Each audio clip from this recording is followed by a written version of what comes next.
బులెటిన్లో breaking news చూస్తున్నాం. మాజీ మంత్రి బాలినేని శ్రీనివాస్ రెడ్డిని పోలీసులు గృహ నిర్బంధం చేశారు. దేవరపల్లిలోని దళితుల భూముల పరిశీలనకు వెళ్తారన్న సమాచారంతో రాత్రి 12 గంటల సమయంలోనే పోలీసులు హౌస్ అరెస్ట్ చేశారు. బాలినేని ఇంట్లోకి పాలు, పేపర్ సైతం లోపలకు పంపకుండా పోలీసులు పకడ్బందీ బందోబస్తును నిర్వహించారు. దీనికి సంబంధించి మరింత సమాచారం మా ప్రతినిధి సాంబా ఫోన్ లైన్లో అందిస్తారు. సాంబా, చెప్పండి.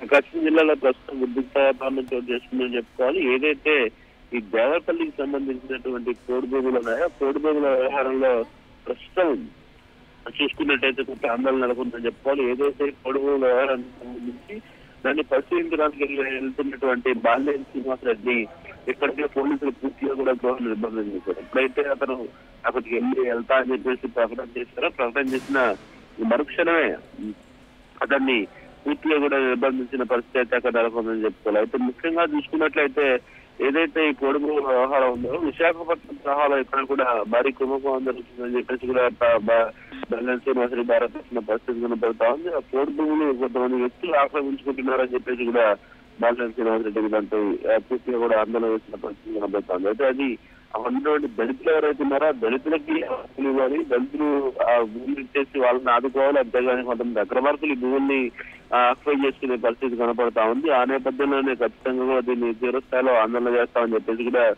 గతంలో బాలినేని శ్రీనివాస్ రెడ్డి దీనిపై ఒక ప్రకటన కూడా చేయడం జరిగింది. అటువంటి నేపథ్యంలో ప్రస్తుతం అక్కడ ఎటువంటి వాతావరణం చోటు చేసుకుంటుందో తీవ్రస్థాయిలో ఆందోళన పరిస్థితులు అవకాశం ఉందని చెప్పేసి ముందుగా గ్రహించినటువంటి పోలీసులు ఒక్కసారిగా బాలినేని శ్రీనివాస్ రెడ్డి గృహ నిర్బంధం చేశారు. ప్రస్తుతం అక్కడ బాలినేని శ్రీనివాస్ రెడ్డికి సంబంధించిన అభిమానులు కూడా ఇంటికి వెళ్తున్న పరిస్థితులు పడతా ఉంది. మరో పక్క చూసుకున్నట్లయితే బాలినేని శ్రీనివాస్ రెడ్డికి కనీసం పాల ప్యాకెట్, అదేవిధంగా పేపర్ కూడా లోపలికి పోలేని పరిస్థితి అయితే నెలకొందని చెప్తారు. అయితే ముఖ్యంగా కొంత చూసుకున్నట్లయితే ఎటువంటి బయట నుంచి వచ్చే వ్యక్తులు కావచ్చు, అదేవిధంగా ఇంటి నుంచి బయటకు వచ్చే వ్యక్తులు కావచ్చు, కనీసం పోలీసులు వదలని పరిస్థితి నెలకొందని చెప్పుకోవాలి. బయట నుంచి వచ్చే వాళ్ళని కనీసం ఇంట్లోకి పోలేని పరిస్థితి, అదేవిధంగా బాలినేని అసలు బయటికి కూడా రాకుండా పూర్తిగా కూడా గృహ నిర్బంధం చేసిన పరిస్థితి నెలకొందని చెప్తారు. అంటే ముఖ్యంగా బాలినేని శ్రీనివాస్ రెడ్డి ఏదైతే ప్రకటన చేశారో కోడి భూములకు సంబంధించి అక్కడికి దేవరపల్లి వెళ్లకుండా కూడా పూర్తిగా కూడా పోలీసులు అడ్డుకున్న పరిస్థితి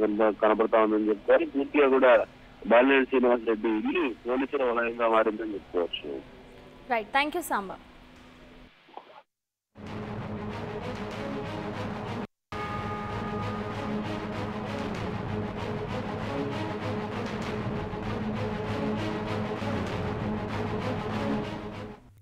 For more updates, please subscribe 99 TV Telugu.